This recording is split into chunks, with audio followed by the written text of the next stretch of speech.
What's up, YouTube? Today we're going to be talking about the TinHiFi Dudu. The Dudu is a budget planar in-ear monitor that comes in around $80. My review unit was sent out by Shenzhen Audio. As always, I'm not being paid to make this review, and my opinions are my own. First, let's talk about what comes in the box. You get 6 pairs of silicone ear tips in 2 colorways, both in small, medium, and large sizes. The ear tips seem to be physically identical apart from the stem color. You also get TinHiFi's iconic blue foam ear tips, which are some of the most comfortable foam ear tips that I've ever used. Unfortunately, as you can see, you don't get a carry case or pouch in the box. Instead, you get 2 different 2-pin cables with different terminations, one with a normal 3.5mm jack, and one with a USB-C plug.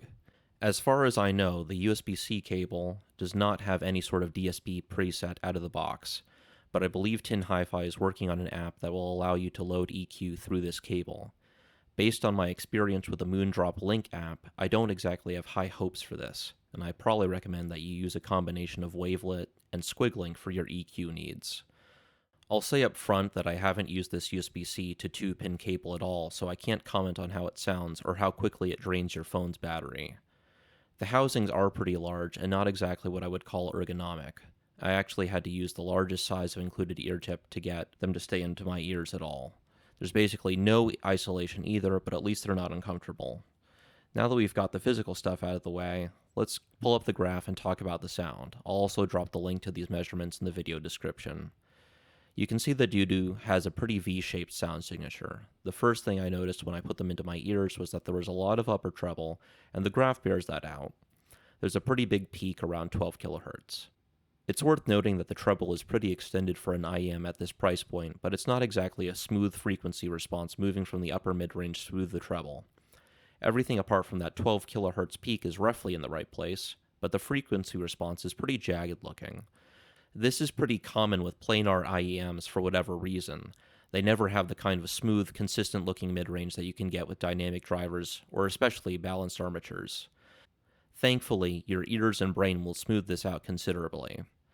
The sub-bass extension is pretty average, but there's enough emphasis in the mid-bass region to still provide a decent amount of impact to percussion. The bass is pretty cleanly articulated and detailed sounding, but it's not very textured. I'm also happy to say there isn't any mid-bass bleed. The lower mid-range is pretty recessed. There's a little bit of grit, but there's no real oomph or power to male vocals. There is a properly placed ear gain region centered at around 3 kHz, so vocal intelligibility for male and female vocals is pretty good. It's a pretty spacious sounding mid-range, and there's good separation between vocals and instruments. Unfortunately, female vocals and even higher-pitched male vocals sound kind of thin and a little bit sibilant. I also think there's too much presence because you end up getting the nu metal buzzsaw guitar sound on tracks where the guitars really shouldn't sound like that. Analog percussion sounds pretty crisp, and I don't hear any real percussion compression. You do have that dry, papery timbre that I hear with a lot of affordable planar headphones, but it's not too bad. We talked a little bit about the treble already, but again, this 12 kHz peak is just way too much. You get that artificial sounding hi-fi sheen over everything, and it just sounds fake. I think if you're going to EQ anything about these headphones, you need to cut this peak by like 7 decibels. They sound a lot better with that peak in line with the rest of the treble response. I'd say the soundstage is average, but instrument separation and detail retrieval are actually pretty good. Alright, so to wrap this up, I probably wouldn't buy the Dudu. Even though the technical performance is actually really good, there are IEMs with much better tunings out of the box for not very much more money. What do you think though? Would you buy these? Let me know in the comments. If you've made it this far, please consider giving this video a like and subscribing to the channel. We'll be looking at another planar IEM next time, and I don't want you to miss it. Until then, this is Bedrock Reviews, signing off.